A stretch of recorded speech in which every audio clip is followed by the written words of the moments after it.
Oi pessoal, tudo bom? Vamos para mais uma aula de econometria 1.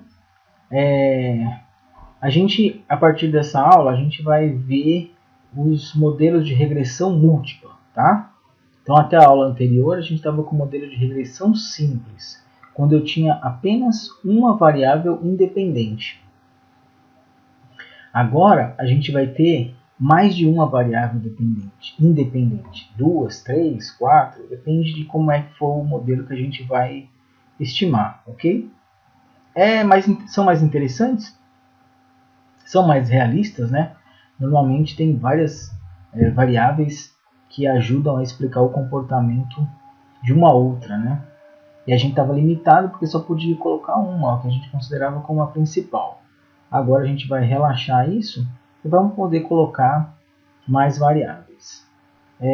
Tem uma frase do meu orientador, que foi a pessoa que me ensinou econometria, que ele dizia que um modelo é tão bom quanto mais ele explicar e mais parcimonioso ele for.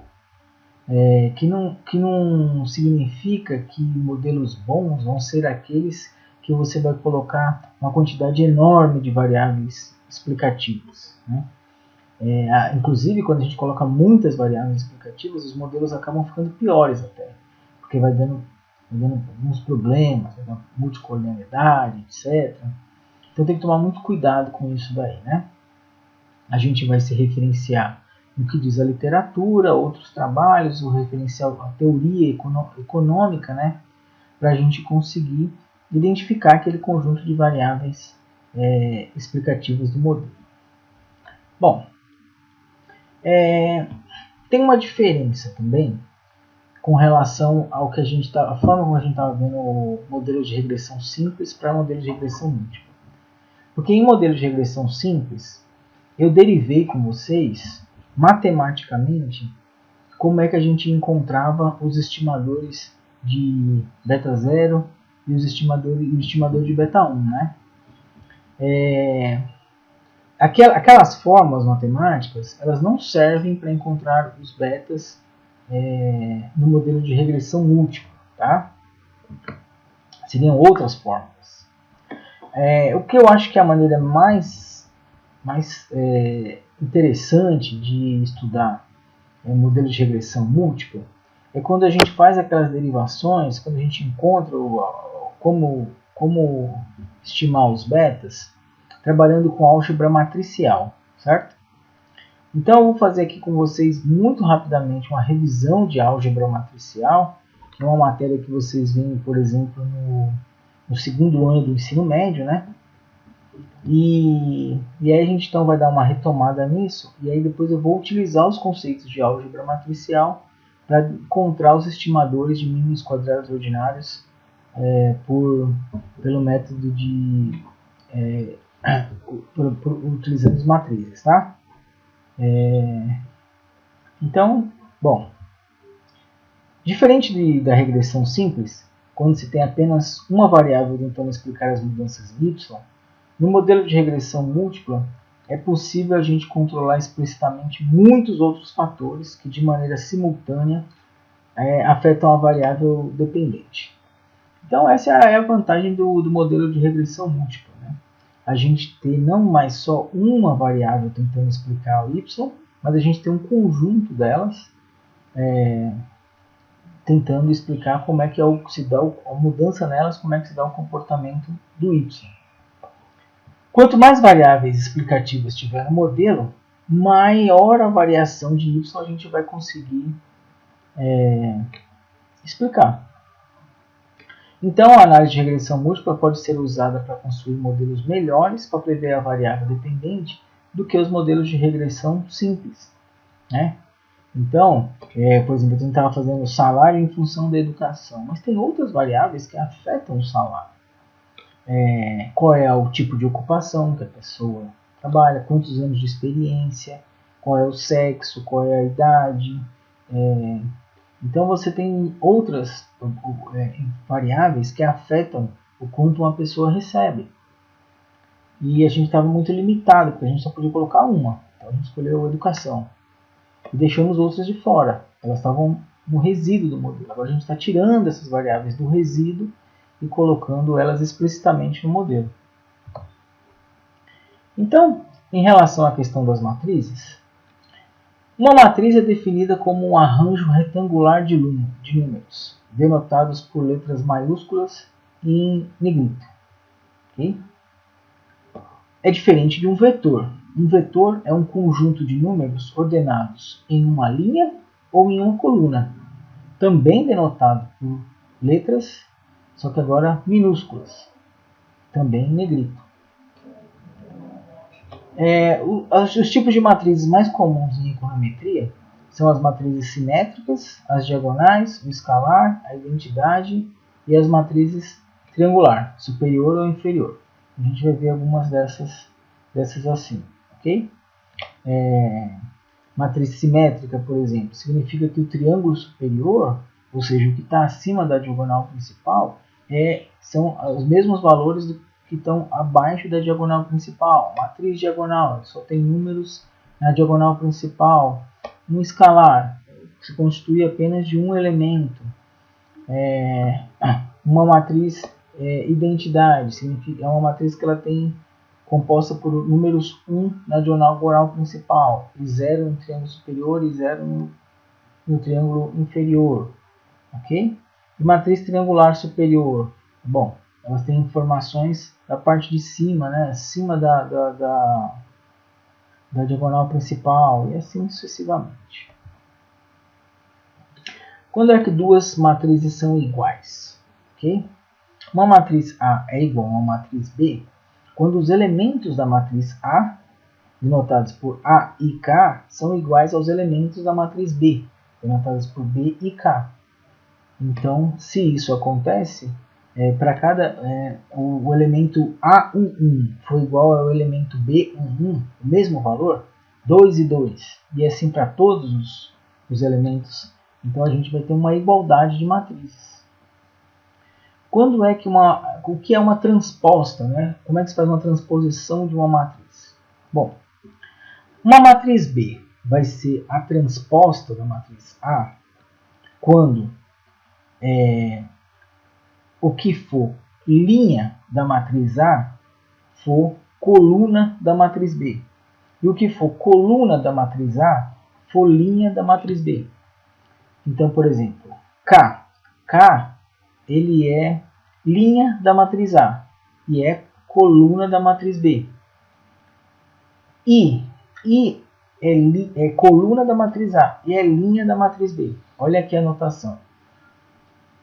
B e K.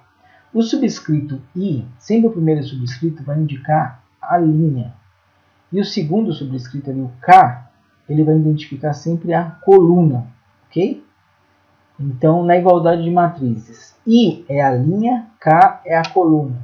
I é a linha, K é a coluna. I é a linha, K é a coluna. K é a linha, I é a coluna. No caso do A, KI. Certo? Então é isso. A transposição nada mais é do que você pegar o que é linha vai virar coluna, ou que a coluna vai virar linha. Aí você vai ter uma matriz transposta da outra. Interessante é que se essa uma matriz A ela fosse simétrica, ou seja, as informações do triângulo superior forem iguais às informações do triângulo inferior da matriz, então a transposta de uma matriz A é igual à própria matriz A, quando ela é simétrica, certo? Como é que se faz a adição de matrizes? Então considere, por exemplo, uma matriz C, que ela é dada pelo somatório da matriz A mais B. Como é que a gente faz isso? Vai se pegar para cada elemento, mesma linha, mesma coluna de A, e vai fazer o somatório. Então eu vou lá e vejo a linha I, coluna K. Qual é o valor do elemento A? Pego. Aí eu faço a mesma coisa na matriz B. Qual que é o elemento da linha I e da matriz K da coluna B? Aí eu pego e somo os dois. Certo?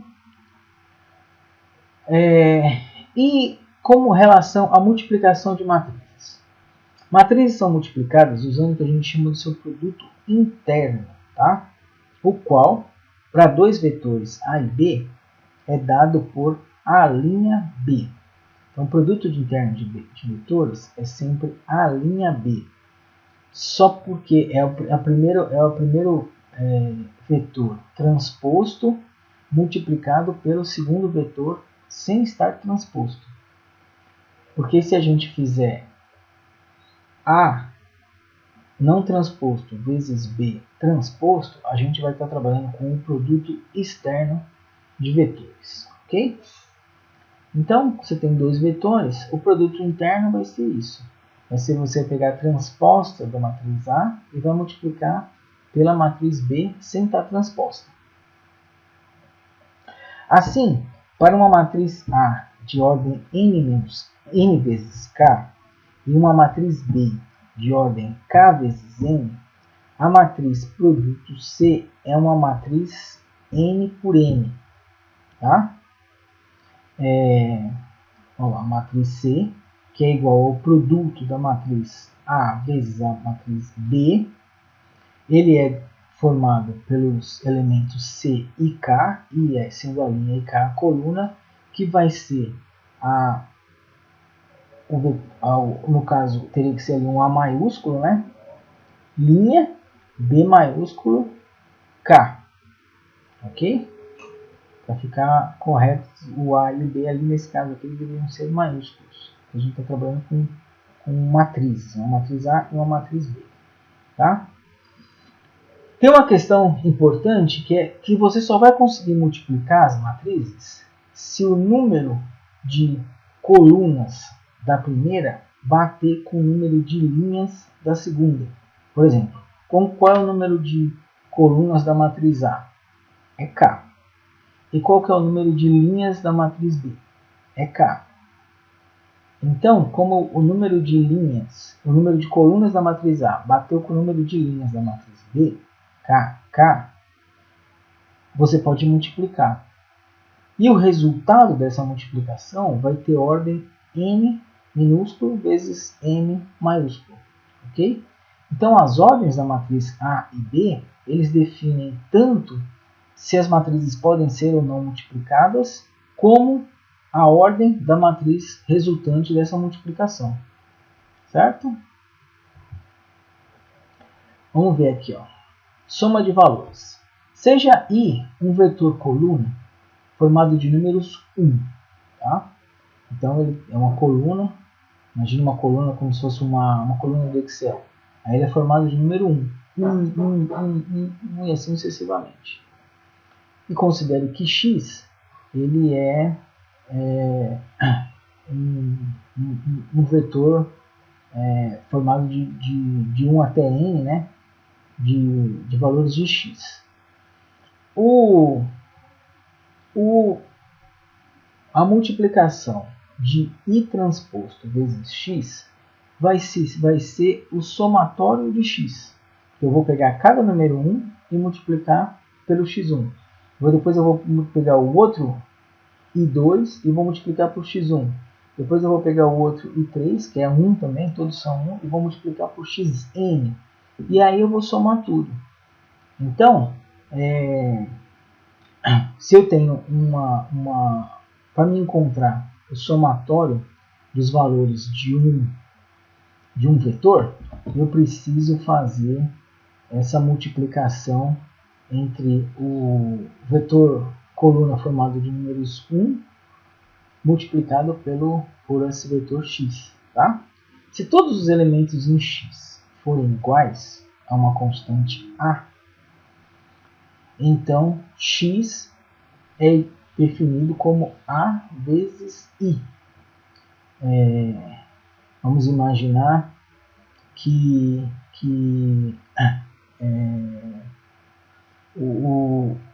todos os elementos de x sejam formados por uma constante igual a 2. Então, x vai ser igual a 2 vezes i. Vamos imaginar que i seja formado de número 1. Então, ele vai ser... quantos elementos tem i? Então, tem 5. Então, 5 vezes 2, 10. E assim sucessivamente. Dá para provar isso daí, ó. O somatório de xi com i variando de 1 até n é igual a i' que multiplica a vezes i. Tá? Aí como é que eu faço? O a, como é uma constante, eu coloco para fora. E aí fica a que multiplica i' vezes i. Tá? I' vezes i vai ser a multiplicação de um vetor. Nesse caso, quando ele está transposto, é um vetor coluna, um vetor linha multiplicado pelo vetor coluna. Isso daí vai dar o somatório de números i. Tá? O somatório de i, a gente pode chamar ele de n. Tá? Que ele vai identificar quantos elementos tem naquele vetor. E aí a gente multiplica esse valor por a, que é a constante. Então a gente tem que o somatório de xi, quando x é formado por números iguais, né? E uma constante, então é simplesmente fazer n vezes a. Ok? Se a for 1 sobre n, então a gente vai obter a média aritmética de x. Olha lá, que a gente chama de x barra. X barra é igual a x barra, a média aritmética, ela é definida como 1 sobre n do somatório de xi, certo? Então, eu vou ter 1 sobre n do somatório de xi. O somatório de xi é 1 i transposto x, certo? E aí, o que acontece? Quando a gente... é a forma matricial, né? 1 sobre n vezes o somatório de x vai ser o x barra, ok?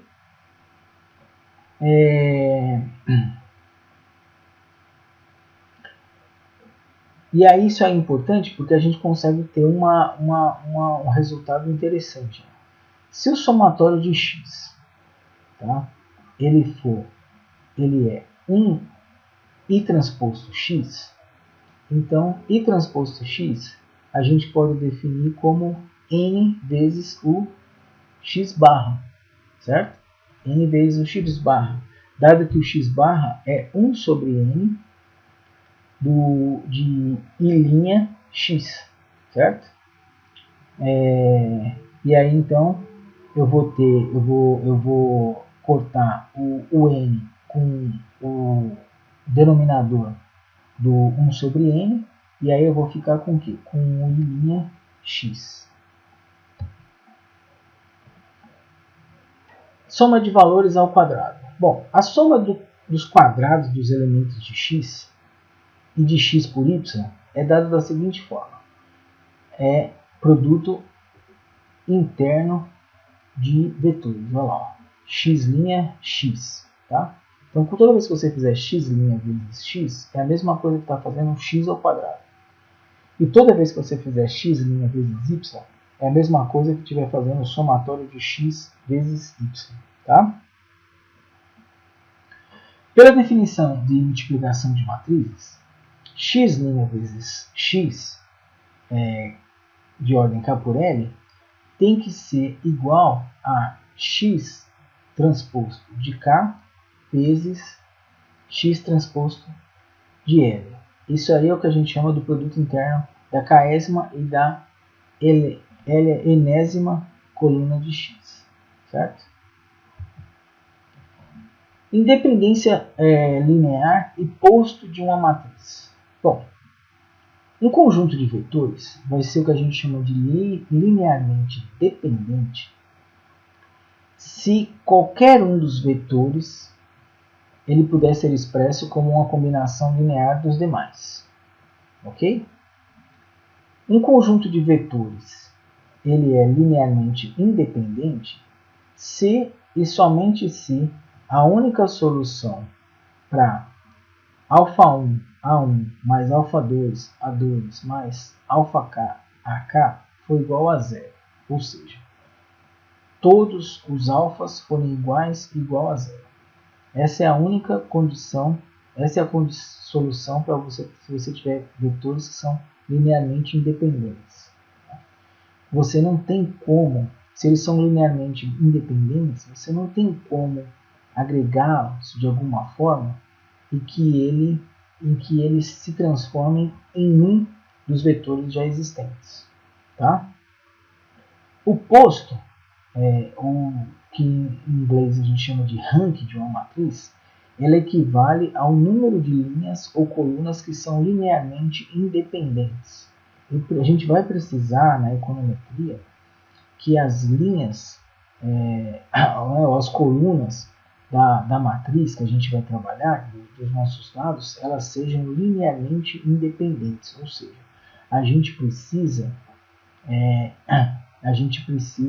observar qual que é o ranking, né? E aí a gente precisa ter ranking cheio, como a gente coloca, certo? Porque se a gente tiver linhas ou colunas que sejam linearmente dependentes, a gente não vai conseguir fazer as estimações de forma correta. De modo equivalente, o posto de uma matriz A, de tamanho P por Q, é igual ao valor R, para o qual existe uma submatriz de A, tamanho R por R, que possui determinante não nulo, certo? Então, é uma forma equivalente de dizer o que a gente colocou anteriormente, certo? Que o posto de uma matriz, ela vai precisar existir quando você tiver uma submatriz de A de tamanho R por R que possui determinantes não nulos. Se eu encontrar determinante nulo, eu consequentemente não vou conseguir encontrar os betas da minha matriz. Eu não vou conseguir encontrar o que a gente precisa na econometria de modelo de regressão múltipla. Tá? Determinante de uma matriz. Determinante de uma matriz quadrada vai ser a função dos elementos, é uma função dos elementos da matriz. Tá? Por definição, determinante de uma matriz é não nulo se e somente se a matriz possui posto cheio. Tá? Então, ou seja, se todas as linhas e colunas elas forem linearmente independentes. Se isso acontecer, a matriz vai ter um determinante não nulo. Tá? Então, eu preciso que a matriz tenha, o posto da matriz seja cheio, né? Eu tenho todas as linhas linearmente independentes para que o determinante não seja nulo e eu consiga, mais lá na frente vocês vão ver, encontrar os betas de números quadrados ordinários pelo método de álgebra, usando uma álgebra matricial. O determinante é dado pelo produtório dos termos da diagonal principal. Olha aqui uma matriz 2 por 2. Como é que se calcula o determinante? Para a matriz 2 por 2, o cálculo do determinante vai ser dado assim, ó, A vezes B menos B vezes C. Tá? Observe que o determinante é uma função de todos os elementos da matriz. Para matrizes com dimensões superiores a D, a gente faz a expansão pela matriz dos cofatores, certo? Então, ali o determinante da matriz A é o somatório de A e K menos 1 vezes 1 elevado a I mais K vezes a matriz de cofatores o determinante de A e K. Muito bem. Matriz inversa. Uma matriz quadrada, A, P por P, ela possui inversa se existe uma matriz B, P por P, tal que A vezes B igual a B vezes A igual a matriz identidade. Essa matriz B ela é chamada de inversa de A, tá bom? Que a gente pode denotar como A elevado a menos 1. Só lembrando que não existe divisão de matrizes, tá? Existe a adição, a subtração, existe a multiplicação de matrizes, mas não tem a divisão de matrizes, certo? Com as seguintes propriedades. A vezes B inversa é igual a B inversa vezes A inversa. A menos 1 vezes A, ou a inversa de A vezes A, é igual a vezes a sua inversa, que é igual à matriz identidade. E a transposta, a inversa da transposta da matriz A é igual a inversa transposta, que é, certo? E também a inversa da matriz A é a própria matriz A, certo? Matrizes singulares são matrizes que não possuem inversa. Tá? E se aqui uma informação, olha aqui, ó, essas matrizes particionadas, a gente está fazendo aqui, ó, submatrizes, ó, a gente está pegando ali, ó, 1, 4, 2 e 9, a gente formar uma outra submatriz. Tá? Então a gente tem as partições, certo? Muito bem. Então era isso por enquanto, e a partir na próxima aula a gente já fez essa revisão de álgebra matricial, a gente vai continuar com a parte da modelo de regressão múltipla, tá bom? Então é isso, pessoal. Um abraço.